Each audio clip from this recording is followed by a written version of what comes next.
No mundo onde a gente vive em constantes mudanças, hoje nós vamos falar com uma especialista no assunto, a Camila Teixeira, que ela faz gestão de mudanças.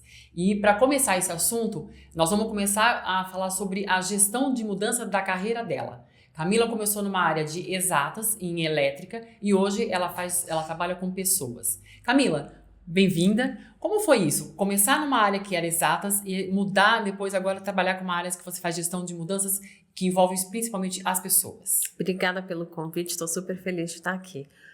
Bom, vamos pensar um pouquinho sobre isso. Foi difícil, foi desafiador, mas também foi um caminho que, de certa forma, a minha própria trajetória foi me levando para isso, né? Então, eu comecei minha carreira numa área super técnica, no mercado de telecomunicações, sempre trabalhando com pessoas, e eu sempre fui a pessoa que gostava de pessoas. Eu sempre era a pessoa que acolhia os funcionários no onboarding, gostava de dar treinamento, gostava de ensinar, de repassar conhecimento. Mas eu trabalhava numa área super técnica. E aí eu fui trabalhar com gestão de projetos e iniciativas de melhoria contínua. E eu precisava me relacionar com as pessoas, então passei a desenvolver isso um pouco melhor e fui estudar. Dentro da gestão de projetos tem uma tríade que é bastante famosa, que é a tríade do escopo, do cronograma e do orçamento. E eu percebi que os meus projetos cumpriam essa tríade, né? Eu até brinco, eu era uma excelente gerente de projetos, mas eu percebia que as pessoas às vezes não usavam aquela iniciativa ou não usavam na sua totalidade, né? Então a gente tinha uma Ferrari e as pessoas usavam como um Fusquinha. E aí eu fui entender um pouco mais sobre comportamento humano. E aí eu me apaixonei e comecei a aplicar no meu dia a dia ainda como uma gerente de projetos. E aí os meus resultados, eles passaram a ser diferentes dos meus colegas, eu passei a ter resultados melhores nas minhas iniciativas. E aí eu não larguei mais, assim, hoje eu nem saberia mais gerenciar um projeto sem olhar para o fator humano, né, sem olhar para as pessoas. Eu fui me especializando cada vez mais nisso, gostei, né, o bichinho me picou, e hoje eu só faço gestão de mudanças, né, então eu fui afunilando a minha carreira para essa trajetória. Não foi fácil no começo, existia uma certa divisão, assim, entre quem é de exatas e quem é de humanas, quase como que se quem tá de um lado não pudesse transitar pelo outro, né? Então, houveram alguns momentos assim, poxa, mas como é que uma pessoa de exatas vai contribuir aqui nesse lado de pessoas? E hoje em dia, na verdade, as pessoas elas até me confundem, né? Elas acham que eu sou de humanas e não de exatas. Eu, às vezes, até deixo, assim, as pessoas acharem que eu sou de humanas. E essa sua aptidão, Camila, quem descobriu? Foi um gestor que descobriu e falou assim, nossa, a Camila, ela tá performando muito bem aqui e vamos identificar por quê e te deu a oportunidade? Ou foi você que falou, não, peraí, eu vou fazer isso diferente? Como é que foi isso? Que identifiquei essa falha, esse gap de competência e de conhecimento nas minhas iniciativas. Primeiro, eu sempre gostei de aprender, então eu sou um pouquinho nerd, assim, né? Então eu tô sempre estudando alguma coisa, enfim. Então eu sempre gostei de aprender. E como eu percebia que nos projetos isso acontecia, eu falava, poxa, mas eu escutava muito dos meus colegas, né? Ah, não, o problema nos nossos projetos são as pessoas. E eu falava, não é possível. As pessoas, elas precisam ser um motivo pelo qual a gente está fazendo essa iniciativa. Deixa eu entender um pouco mais sobre isso. Então, foi muito mais pela dor, né? Apesar de eu ter essa afinidade, eu ainda não enxergava isso como uma habilidade, sabe? Como algo que em mim talvez fosse um diferencial. Então, foi muito mais para tentar cobrir um gap ali que eu enxergava. E aí, eu comecei a colocar em prática, porque também o conhecimento, sem a gente levar ele para a prática, ele não serve de nada. Eu teria uma excelente teoria, mas eu não teria conseguido comprovar, enfim, né, colocar aquilo em prática. Então, acho que foi um pouco assim, eu identificando eu sentindo uma dor. Eu tinha a dor de não conseguir ter as pessoas engajadas nas minhas iniciativas. Você investiu num curso de pessoas imediatamente quando você identificou essa sua habilidade? Ou você esperou transitar um pouquinho por essa área e ver se ia dar certo para depois investir? Eu comecei a pesquisar um pouquinho e aí logo eu me deparei com uma certificação em gestão de mudanças e eu fiz a minha primeira certificação. Hoje eu já tenho outras, né? Mas eu fui fazer a minha primeira certificação de gestão de mudanças. E eu acho que foi bastante feliz porque ela conectava muito com o dia a dia de um gerente de projetos. Então também não foi um território completamente estranho para mim. Eu acabei conseguindo identificar situações e foi quase como, sabe quando a cabeça assim, ela explode? Porque eu falava, é esse o problema que eu enfrento. Então eu comecei a receber ferramentas, né, que poderiam me ajudar a solucionar ou amenizar esses problemas que eu acabava tendo nos meus projetos. E aí, enfim, depois aí eu fui buscar livros, mentoria, coaching, enfim, né, mais aprofundado esse tema. Mas foi dessa forma, assim, eu fui pesquisar o que tem, né, em gestão de projetos que fala mais sobre pessoas e aí me deparei com uma certificação. Camila, quando a gente fala de mudança, eu acho que uma das maiores dificuldades que a gente tem para implementar a mudança é a resistência que as pessoas em geral têm para assimilar uma nova mudança, quer seja que vai mudar o estilo de vida, etc. Como é que você trabalha a resistência das pessoas às mudanças propostas? Eu acho que a primeira coisa a gente trata às vezes a resistência como uma entidade, né? E primeiro, a resistência é normal. Nós não fomos feitos para sair da nossa zona de conforto. Né? O ser humano, ele busca a estabilidade, a gente busca manter o nosso dia a dia sob o nosso controle.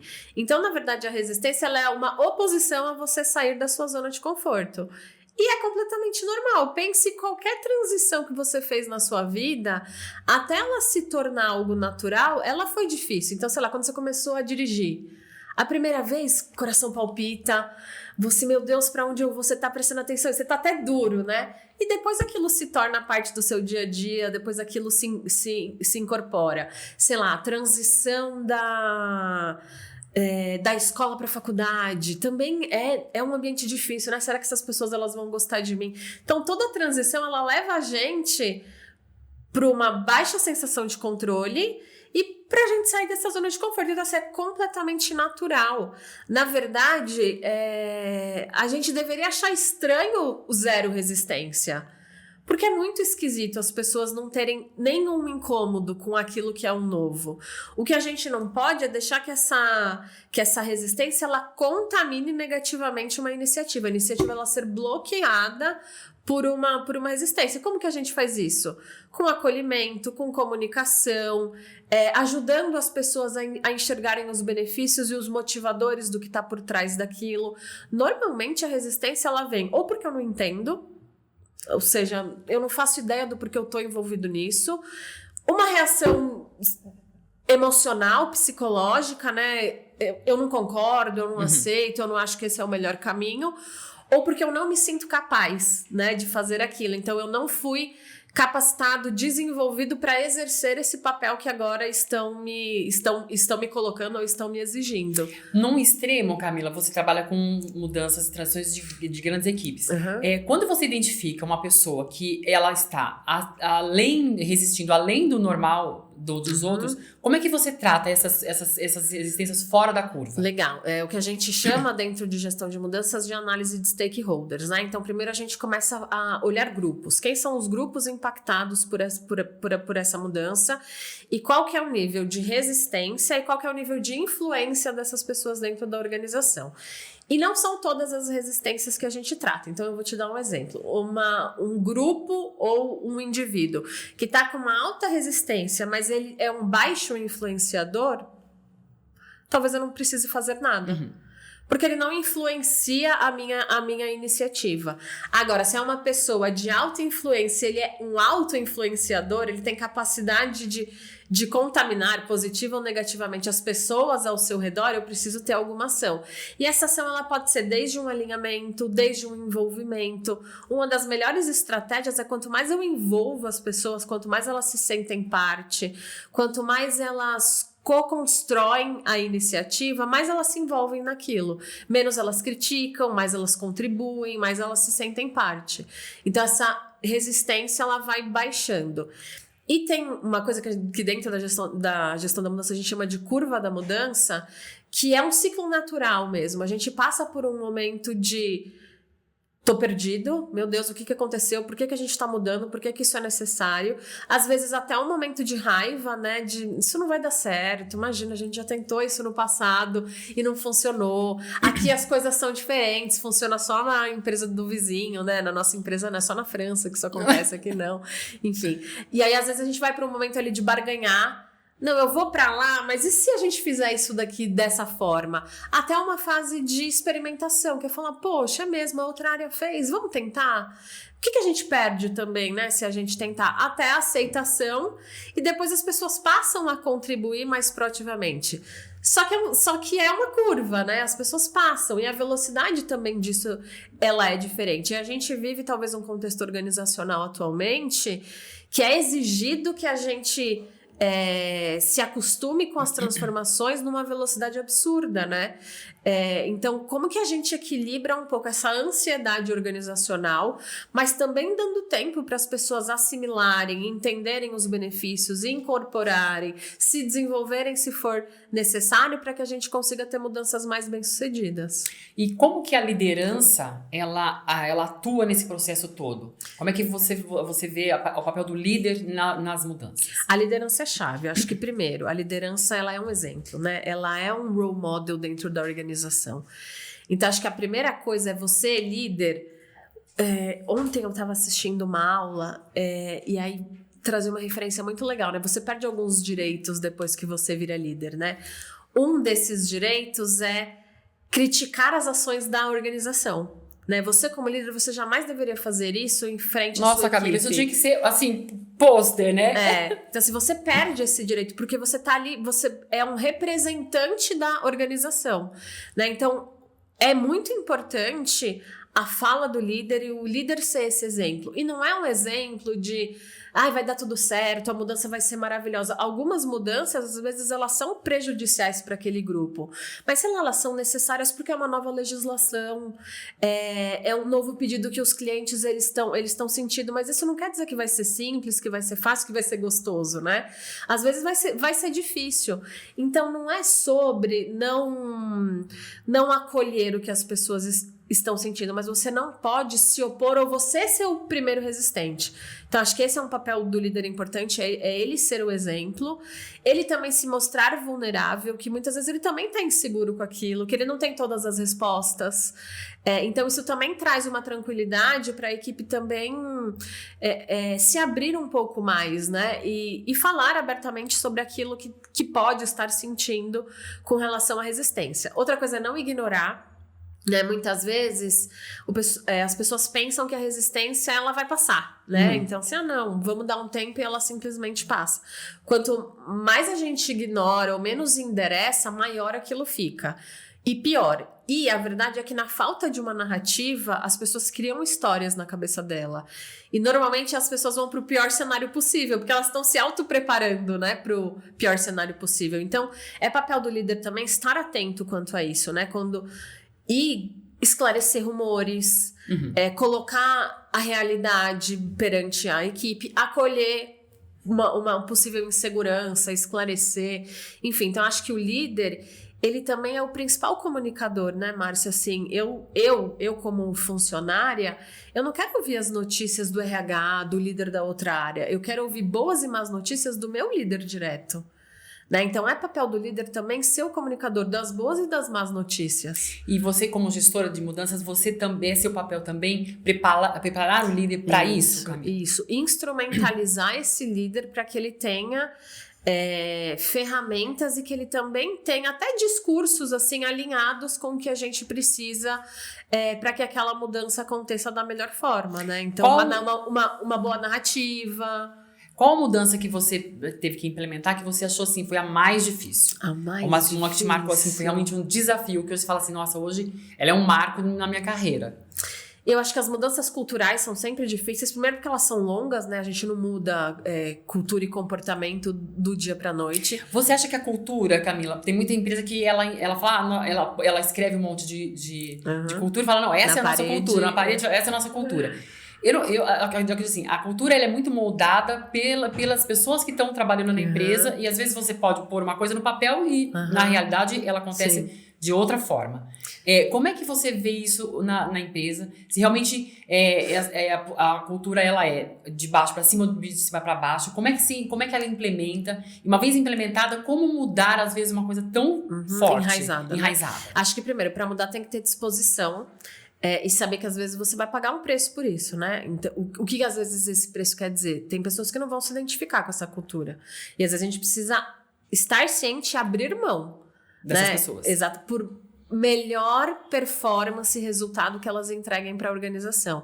Então, antes de uma empresa ela decidir fazer uma mudança cultural, ela tem que ter muita clareza sobre isso. Assim, a gente quer pagar esse preço? A gente está disposto a realmente mexer nesse ponto? Então, acho que esse é um ponto positivo. Outra coisa é você começar a mudar elementos dentro do ambiente, né? Porque cultura nada mais é do que... Eu acho que a cultura ela é o pior comportamento que você permite que as pessoas dentro daquela organização tenham, né? Então, por exemplo, se eu estou num ambiente onde gritar, agredir verbalmente é autorizado, ou seja, não é punido, não é coibido, a mensagem organizacional que é passada é: isso aqui pode, né? A gente pode fazer isso aqui, a gente pode se tratar dessa forma. Então, a partir do momento que você não estabelece os do's and don'ts. Não, isso é muito. Isso, se a gente trouxer isso para a sociedade, isso é muito verdade. Total. Então, assim, você vai tolerando. Então, a cultura é tudo aquilo que você deixa ou você verbaliza que não pode. E aí você vai construindo. E você vai mudando rituais, você vai mudando hábitos. Então, sei lá, eu vou trazer um exemplo talvez muito mais atual, né? A boa parte das empresas estão trabalhando para ser mais centradas no cliente. Tá, mas o que isso quer dizer no dia a dia? Né? Então, sei lá, eu vou dar um exemplo de um elemento que a gente pode tangibilizar um pouco essa mensagem.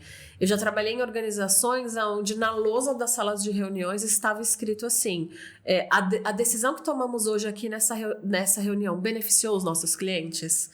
Porque ela todo dia te lembra o porquê que a gente está aqui. Já trabalhei em organizações onde existia uma cadeira diferente que representava o cliente. Então, ela tinha uma cor diferente, estava escrito cliente. Então, é uma forma de você começar a trazer símbolos para dentro dessa cultura, para aquilo que você deseja direcionar. Então, sei lá, empresas que têm uma cultura de segurança muito forte. Né? Você tem elementos ali que dizem sobre aquilo, né? Ou seja, se você entrar naquela empresa falando no celular, um funcionário vai te interromper e vai falar: olha, aqui a gente não pode, independente do seu cargo, do seu status, independente se você é uma visitante ou não, você vai ser orientada, porque você percebe que ali a cultura é forte. Então, é como que você vai mudando os mecanismos dentro da organização para influenciar essa cultura desejada, né? Para onde a gente quer levar. Não é rápido, não é fácil. E a empresa precisa estar disposta, às vezes, a pagar esse preço de ter pessoas que não queiram estar lá, que não se identifiquem com aquilo, né? Quando você faz processos de integração, em caso de fusão, quais as maiores dificuldades que você tem em integrar organizações diferentes? Eu acho que o mais difícil é essa abertura a entender que não existe certo e errado. Existem formas diferentes e como que a gente pega o melhor dos dois mundos.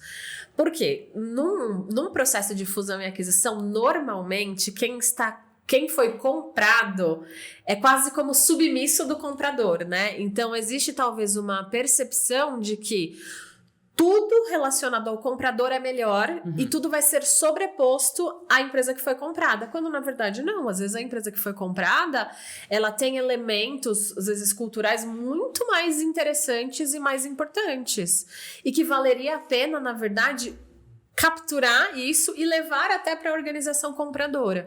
Então eu acho que o mais difícil é um pouco como que os dois lados se abrem, né, para entender, absorver essas melhores práticas. Então tem que ter um pouco essa humildade também de você olhar para dentro e falar: poxa, é verdade, eles são muito melhores que a gente nesse determinado aspecto, né? E como que com o tempo a gente vai contaminando positivamente com as boas práticas dos dois lados. Assim, eu acho que o mais difícil é você conseguir capturar e absorver, principalmente da empresa que está sendo comprada, aquilo que é bom. Porque a tendência é a empresa comprada ser mais apagada, né? Ou mais subestimada. Absorvida depois, exatamente, né? Camila, você acha que geracionalmente Tem a geração mais antiga, ela resiste mais do que a geração Z? Como é que você vê esse conflito de gerações e as mudanças? Você sabe que eu acho que isso é um viés assim, organizacional que foi criado, né? Eu lembro especificamente uma organização que eu trabalhei que esse discurso era muito forte. Só que aí, no dia a dia, eu falava assim, tá bom, gente, qual que é a evidência que a gente tem que as pessoas com mais tempo de casa, ou talvez as mais velhas, enfim, são mais resistentes? Porque quando eu olhava para a organização, ou quando eu olhava para os projetos, os principais embaixadores, os que puxavam a mudança, eram sempre as pessoas com mais tempo de casa. Então, eu acho que em algum momento esse viés ele foi criado. Eu não acho que isso é uma verdade, e eu também não encaro a resistência como um carimbo na cabeça da pessoa. Você não é resistente, você está resistente. E muito provavelmente porque essa mudança em específico afeta muito o seu dia a dia. Não quer dizer que você vai ser resistente para todas as mudanças. Então eu tomo muito cuidado quando eu tô fazendo essa análise, né, dessas resistências, da gente não rotular as pessoas. As pessoas estão resistentes, elas não são resistentes. E quando elas estão resistentes, a gente precisa entender o que está por trás dessa resistência. É falta de informação? É falta de conhecimento que a gente não passou o suficiente para essa pessoa, ela está se sentindo ameaçada? É a sensação de poder dela dentro da organização que a gente está impactando? O que a gente está de fato mexendo, né? E entender o que está por trás disso. Então eu acho que é um viés assim, que foi criado. Eu não... Honestamente, eu não tenho uma comprovação. Para mim, alguém falou isso e é um discurso que ficou sendo repetido. Obviamente que as pessoas com mais tempo de casa, elas têm mais senso crítico, elas têm mais bagagem, elas têm mais histórico, então elas conseguem trazer mais informação. Mas um comentário, a pessoa levantar um risco, isso ser rotulado como uma resistência, para mim é um erro, na verdade.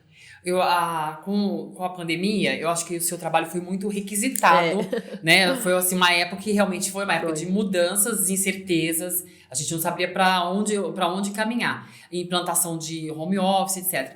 Quais foram os maiores desafios, Camila, na pandemia e no pós-pandemia, para gerir essa mudança toda que a gente teve que viver em 3 anos? A gente acabou vendo quase uma década de mudanças. Eu acho que foi uma primeira aceleração da tecnologia, né? A gente não estava acostumado... Nem preparado, talvez, para tanta tecnologia absorver de uma vez só. Até a gente aprender a usar as plataformas de comunicação demorou, né? Era um áudio que vazava, era um vídeo que você colocava e o áudio não ia.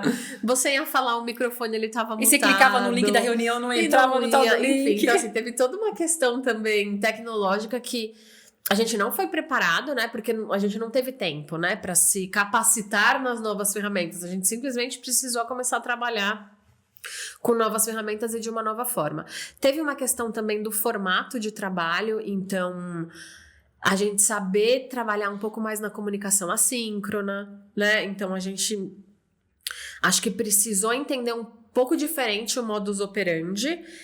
E eu acho que talvez a maior dificuldade é liderar no modelo remoto, né? Onde você não tem a expressão das pessoas, onde no começo da pandemia a gente não tinha nem a imagem, né? Porque as empresas não estavam preparadas tecnicamente, faziam reuniões de câmera fechada. Então, cara, como é que você entendia o outro? Às vezes você nem tá vendo ele, né? Sem nem conseguir fazer uma leitura ali de como que ele estava fisicamente.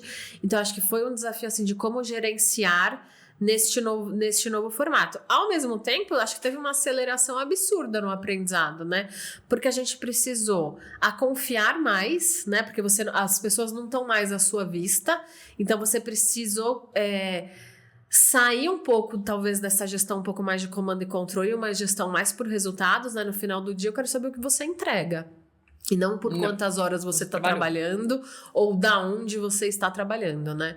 Então, acho que esses foram um dos maiores desafios. E também como criar engajamento enquanto tá todo mundo isolado, né? Como é que você não perde os momentos de time, as grandes celebrações, os grandes momentos importantes, como que também você não perde essas... E nós latinos, né, nós gostamos desse calor, encontro, desse encontro, né? Então, acho que esses foram um dos principais desafios, assim. A gente precisou de uma cartilha nova, assim, para conseguir E o que você acha que ficou da pandemia de positivo para seguir?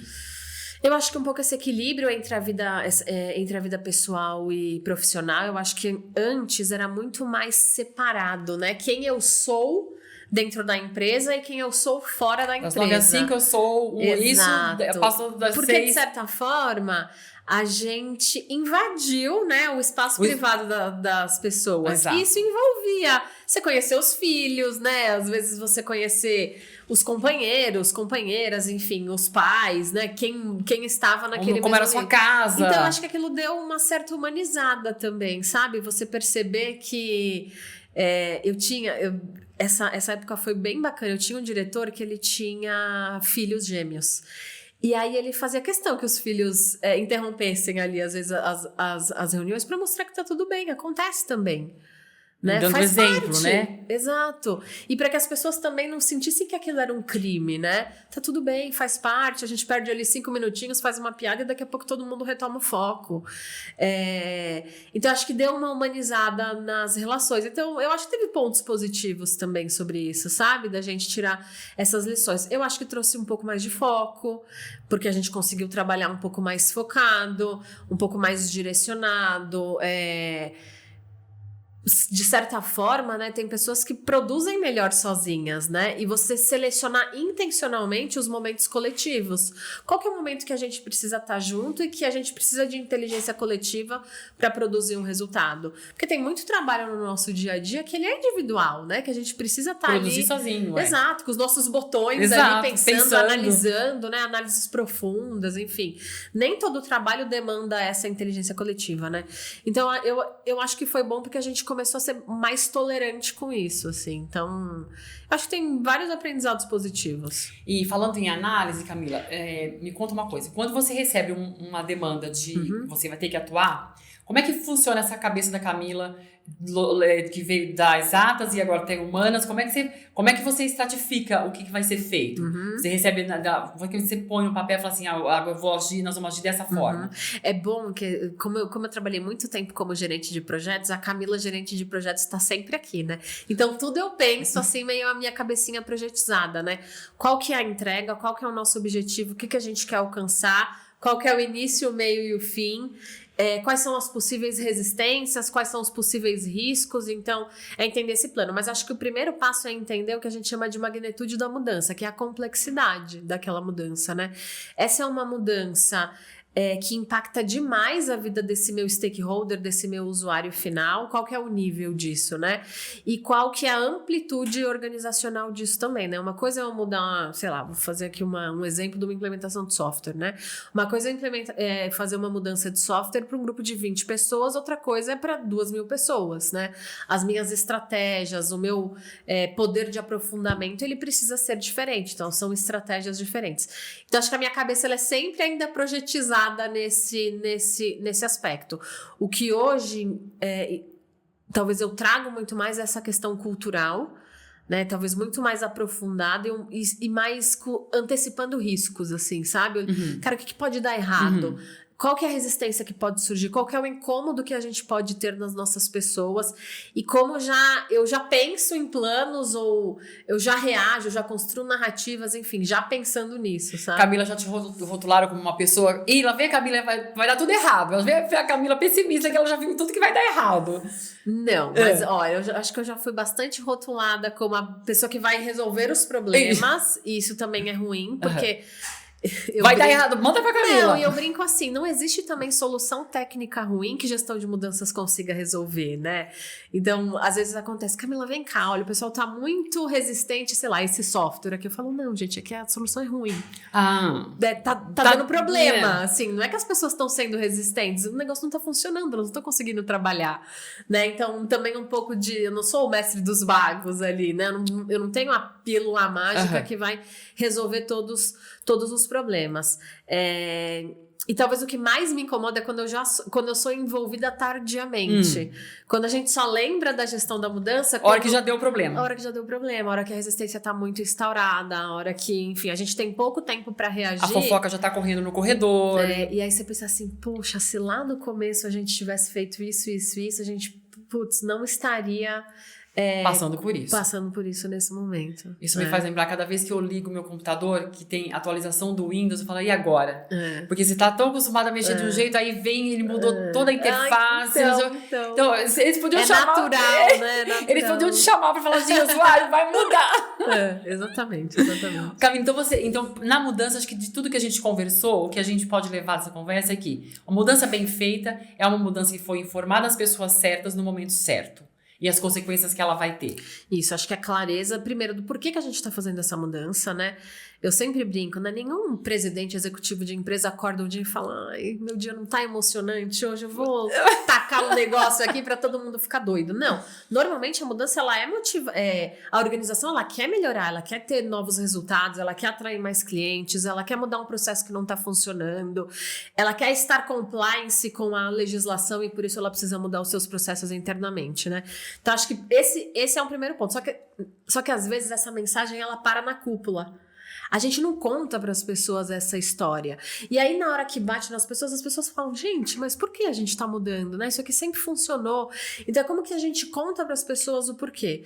Depois é como a gente também dá um entendimento do como. Como é que a gente vai fazer essa mudança? Vai ser uma ferramenta nova? Vai ser um processo novo? Enfim, né?